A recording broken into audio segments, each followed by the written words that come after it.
Capital భక్తి టీవీకి స్వాగతం సుస్వాగతం. నేను శ్రీలక్ష్మి. ఈరోజు మనతో సంస్కృత పండితురాలు, సంస్కృతంలో గోల్డ్ మెడలిస్ట్, కవయిత్రి, రచయిత్రి, ప్రముఖ ఆధ్యాత్మికవేత్త, జ్యోతిష నిపుణులు డాక్టర్ శ్రీమతి కుప్ప విజయశ్రీ గారు మనతో ఉన్నారు. విజయశ్రీ గారు నమస్కారం అండి.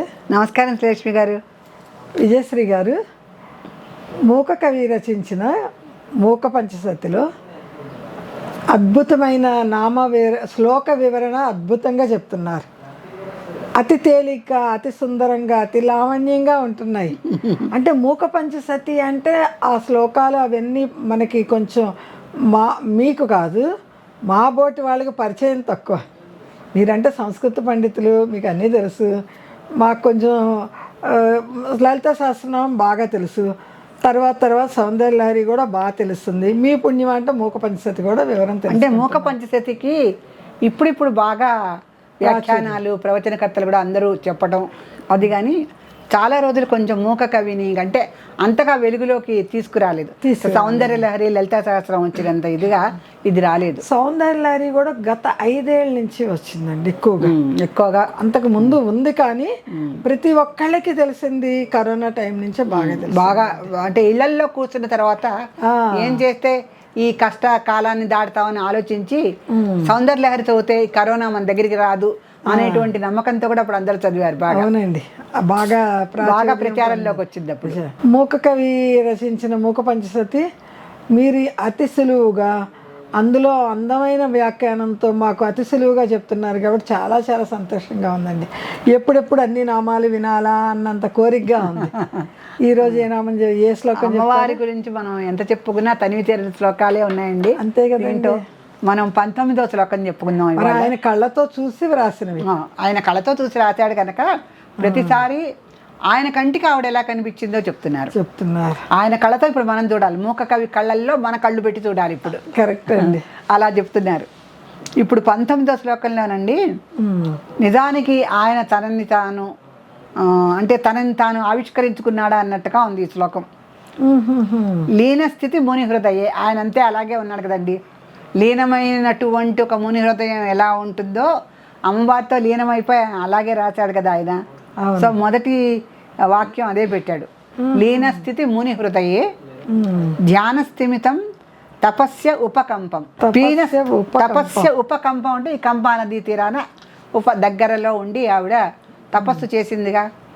తపస్సు చేసుకుంటున్నటువంటి పార్వతీదేవి కామాక్షిదేవి రూపంలో కంపా నదీ తీరంలో తిరుగుతూ ఉన్నటువంటి ఆవిడని ఈయన దర్శించాడనమాట. కరుణతో తిరగటం సరే, కరుణే ఆవిడ.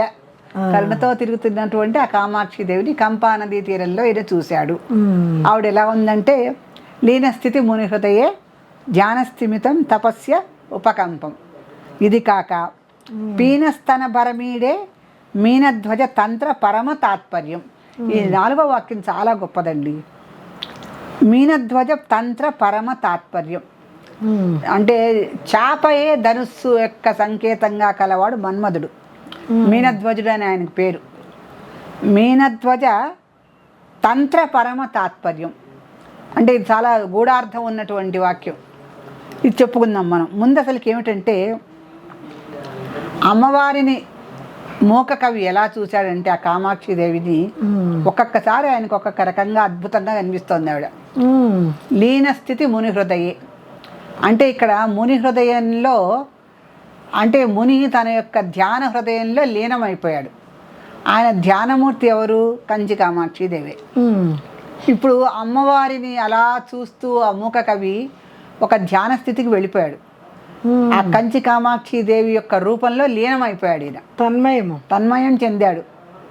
ఇంకొకటి ఏంటంటే కళ్ళు మూసుకున్నా కళ్ళు తెరిచినా ఒకసారి దేవతలు అలా ప్రత్యక్షమవుతూనే ఉంటారు. ఎందుకంటే లీనమవటం అంటే ఒక రకమైన విశేషార్థం ఉందండి. ఒకసారి మనం ఒక విగ్రహ మూర్తిని చూస్తాం. చూసి వచ్చాక ఆ విగ్రహం మన ఎదురుకుండా లేకపోయినా ఉన్నట్టుగానే మనకు కనిపిస్తూ ఉంటుంది. అవునండి, అది లీనమవటం. ఇప్పుడు ఒక పని చేస్తున్నా చూడండి, లీనమైపోయి చేస్తాం మనం. ఒక పని మనకి నచ్చిన పని, మనకి కావాల్సిన ముఖ్యమైన పని, ఈ ప్రపంచం ఏమీ గుర్తుండదు, దాంట్లోనే పూర్తిగా నిమగ్నమైపోయి చేస్తాం, లీనమైపోతాం అన్నట్టు. ఇక్కడ అమ్మవారిని ఒకసారి దర్శించిన తర్వాత ఆవిడని కళ్ళు మూసుకున్న ఆవిడ విగ్రహ రూపం అలా కనిపిస్తూనే ఉంది ఆయనకి. అందుకని ధ్యానస్థిమితం లీనం ఎందుకు పెట్టాడంటే లీనస్థితి ముని హృదయ అంటే మునులు సాధారణంగా కళ్ళు మూసుకొని జపం చేసుకుంటూ ఉంటారు. ఆ కళ్ళు మూసుకుని వాళ్ళు ఎందుకు అలా లీనమైపోయి ఉంటారు అంటే ఒకసారి వాళ్ళకి దేవతా దర్శనం జరుగుతుంది.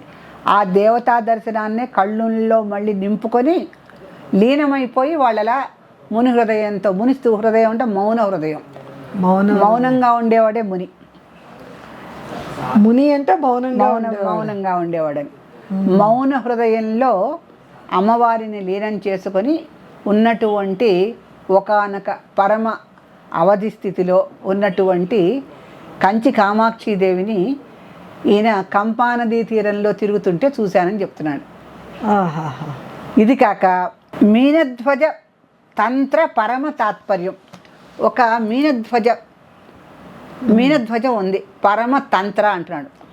పరమతంత్రం అంటే ఇప్పుడు పంచదశి మంత్రం ఉందండి, దాంట్లో కాది విద్య ఒకటి, హాది విద్య ఒకటి.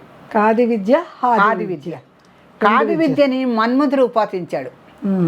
15 అక్షరాలున్న అమ్మవారి యొక్క మూల మంత్రాన్ని మన్మధుడు ఉపాసన చేసి అమ్మవారిని ధ్యానం చేసుకొని అమ్మవారిని సాధించగలిగాడు. అంటే అమ్మవారిలో లీనం అవ్వగలిగాడు ఆయన. మరి లోపాముద్ర, సీతాదేవి వీళ్ళందరూ కూడా హాది విద్యను చేశారు. హాది విద్యను చేశారు. వారు 15 అక్షరాలతో చేస్తారు, వీరు 15 అక్షరాలతో చేస్తారు. కాది విద్యతో ఉపాసన చేసేవాళ్ళు కకారం ముందు వస్తుంది, కకారం. హాది విద్యతో చేసేవాళ్ళకి హకారం ముందు వస్తుంది. ఓకే. ఇక్కడ మీనధ్వజ పరతంత్ర తాత్పర్యం అంటున్నాడు. అంటే మీనధ్వజుడు అంటే మన్మధుడు ఉపాసించినటువంటి కాది విద్య యొక్క తాత్పర్యంలాగా అమ్మవారిని చూస్తున్నట్ట. అసలు అటువంటి ఉపమానాలు ఎవరికి రావండి. ఒక తంత్రం ఉంది, ఆ తంత్రం యొక్క తాత్పర్యం ఏంటి? పంచదశి అక్షర ఉపాసన చేయాలి. అది మకర ధ్వజ అంటే మీనధ్వజుడైనటువంటి మన్మధుడు చేశాడు. ఆయన యొక్క ధ్వజానికి మీనమే ఉంటుంది, చేప. ఆయన చేసినట్టు అంటే మీనధ్వజుడైనటువంటి మన్మధుడు ఉపాసన చేసినటువంటి పంచదశి మంత్రోపదేశం యొక్క తాత్పర్యంలాగా కామాక్షిదేవి ఆయనకు కనిపించింది. ఎంత అసలు ఇది ఊహలకి అందనటువంటి. అంటే ఇప్పుడు మంత్రోపదేశం చేశారు, మంత్రాన్ని సాధన చేస్తున్నారు అంటే దాని తాత్పర్యం ఏముంటుంది? మంత్రోపదేశం చేసిన తర్వాత ఆ మంత్రాన్ని పదే పదే వాళ్ళు చదువుతారు అంటే మోక్ష సాధనకే చేస్తారు. ఇక్కడ ఎలా కనిపిస్తోంది? మీనధ్వజ పరతంత్ర తాత్పర్యం ఇవ కంచి కామాక్షిదేవి దర్శనం ఇచ్చింది.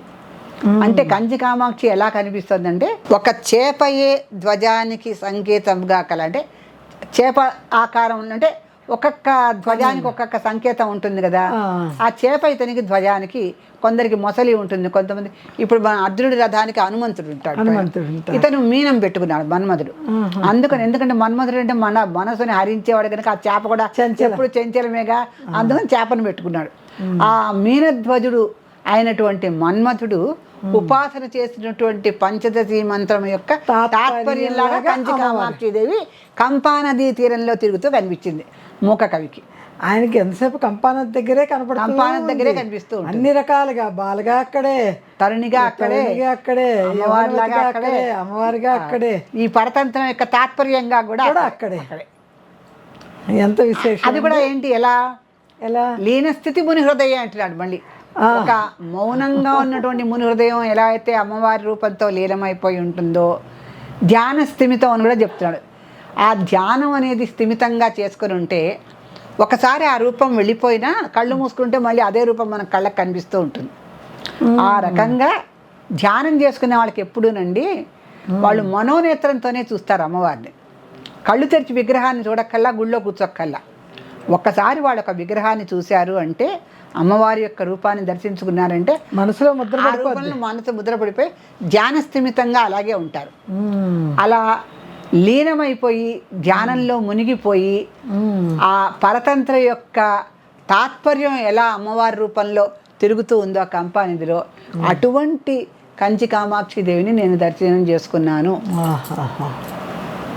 అని మూక కవి మనకి చెప్పాడనమాట. అంటే ఆయన ఎన్ని రకాలుగా అమ్మవారిని దర్శనం చేసుకున్నాడంటే అన్ని రకాలుగా ఆవిడ దర్శనం ఇస్తుంది ఆయనకి.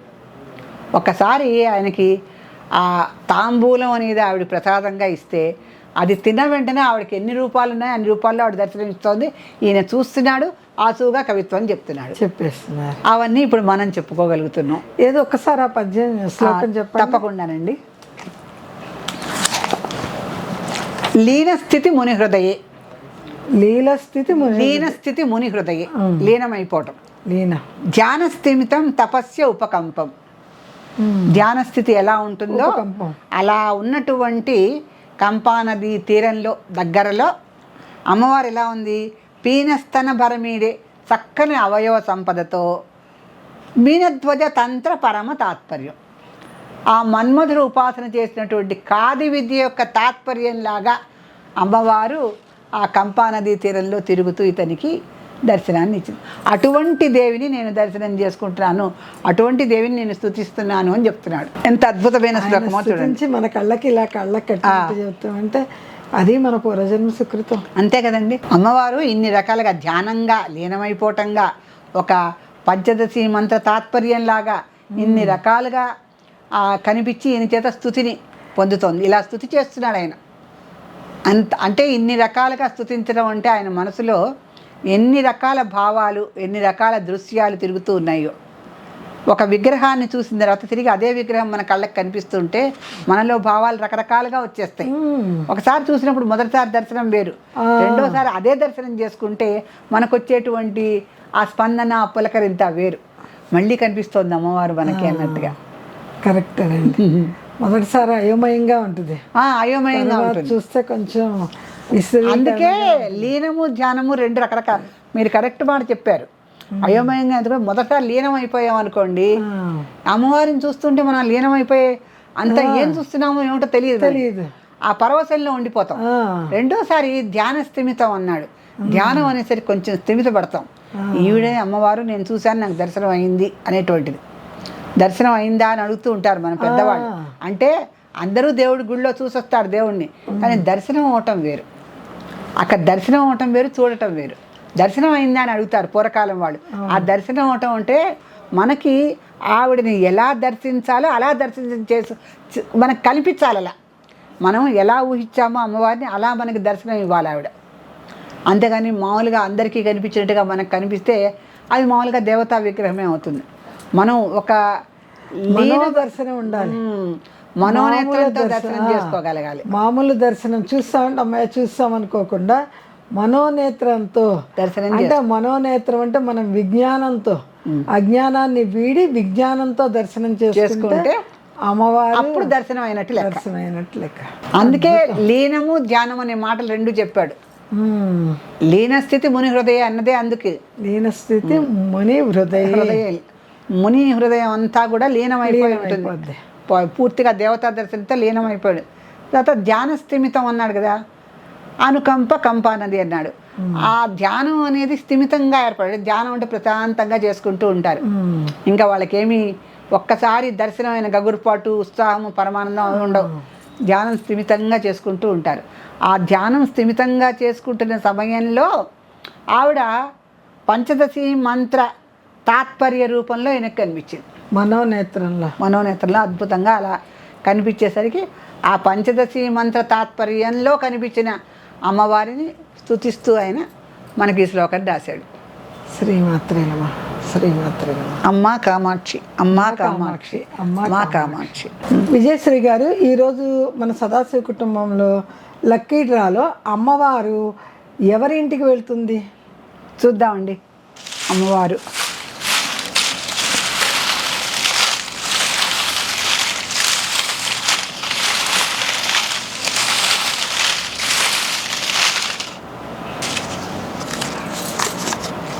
ఈరోజు సదాశివ కుటుంబ సభ్యురాలు అనుపమ గుడివాడ. ఈ అమ్మాయికి లాటరీలో వచ్చిందండి. అమ్మ, త్వరలోనే నీకు పుస్తకం అందుతుంది. పుస్తకం అందుకున్న తర్వాత ఆ సంతోషాన్ని మాతో పంచుకోవాల్సిందిగా మేము కోరుతున్నాము. లాటరీలో మీ పేరు వచ్చిన తర్వాత మీరు తిరిగి మాకు తెలియచేస్తే అమ్మవారి కృపకి పాత్రలు అవుతారని మేము భావిస్తున్నాం. శ్రీమాత్రే నమః. అనుపమ గారు, మీరు మీ పూర్తి చిరునామా, మీ పిన్ కోడ్ నెంబరు స్క్రీన్ పైన వచ్చే ఫోన్ నెంబర్కి అడ్రస్ పెట్టండి. మీకు త్వరలోనే తెలుగు క్యాపిటల్ భక్తి టీవీ వారు మీకు పుస్తకం అందిస్తారు. శ్రీమాత్రే నమః.